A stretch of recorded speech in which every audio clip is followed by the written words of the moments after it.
जे भाजपसोबत गेलेत त्यांना सोबत घेऊ शकत नाही, अशा प्रकारचं महत्त्वाचं आणि मोठं विधान आज शरद पवार यांनी केलेलं आहे।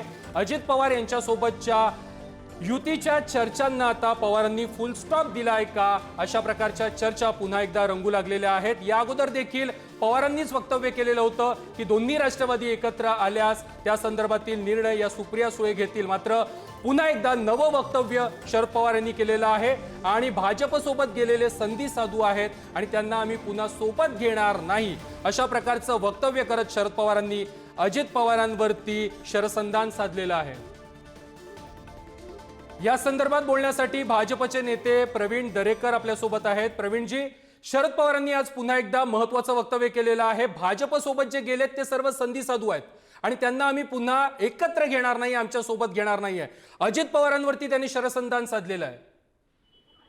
मला वाटतं ज्या वेळेला उद्धव ठाकरे साहेबांना या राज्याचा महाविकास आघाडीचा मुख्यमंत्री बनवलं त्यावेळेला पवार साहेबांचा कुठला विचार होता आणि त्यावेळेला कुठे तुमचे सगळे विचार गेले?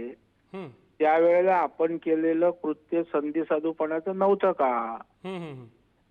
आलं का लक्षात? आणि आता अजित पवार साहेब किंवा राष्ट्रवादी पक्ष त्यांचा कुठे तुमच्याकडं युती करण्यासाठी अगदी अगतिक झालाय? म्हणजे ते तुमच्याकडे युतीसाठी आलेलेही नाहीत, युतीसाठी बोललेलेही नाहीत आणि त्याच्यामुळे आपण संधी साधूपणा करणं, भाजपला सोडणं, मला वाटतं शाहू फुले आंबेडकरांचा विचारच घेऊन अजितदादा पवार सुद्धा त्या ठिकाणी त्यांच्या पक्षाचं काम करतायत।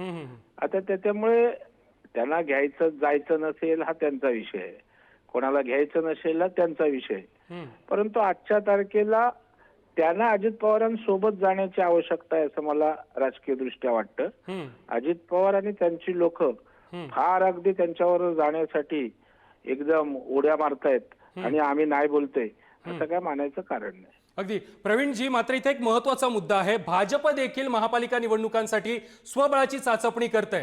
अशा वेळेला तुम्ही म्हणताय की शरद पवारांना गरज आहे अजित पवारांसोबत राहण्याची, महापालिका निवडणुका किंवा स्थानिक स्वराज्य संस्थांच्या निवडणुका, तुम्ही जर वेगळे लढलात, स्वतंत्र लढलात, तर अजित पवार हा पर्याय का शोधू शकत नाहीयेत? शरद पवारांसोबत जाण्याचा पर्याय अजित पवार देखील का धरू शकत नाहीयेत? या पर्यायावरती विचार का करू शकत नाहीत? स्वबळाची चाचणी होते हे तुम्हाला कोणी सांगितलं मला माहित नाही। या ठिकाणी भारतीय जनता पार्टीची स्पष्ट भूमिका आहे। अनेकदा देवेंद्र फडणवीस साहेब आणि प्रदेशाध्यक्षांनी स्पष्ट केलंय की आम्ही महायुतीतच लढणार आहोत।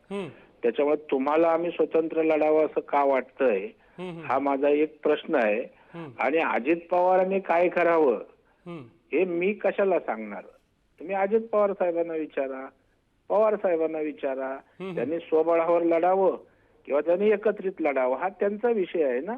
परंतु आमच्या बाबतीत आम्ही त्या ठिकाणी स्पष्टपणे महायुतीतच लढणार आहोत असं आमच्या नेत्यांनी अनेकदा सुतोवाच केलेला आहे। अगदी अगदी प्रवीण दरेकरजी, धन्यवाद तुम्ही दिलेल्या सविस्तर प्रतिक्रियेसंदर्भात।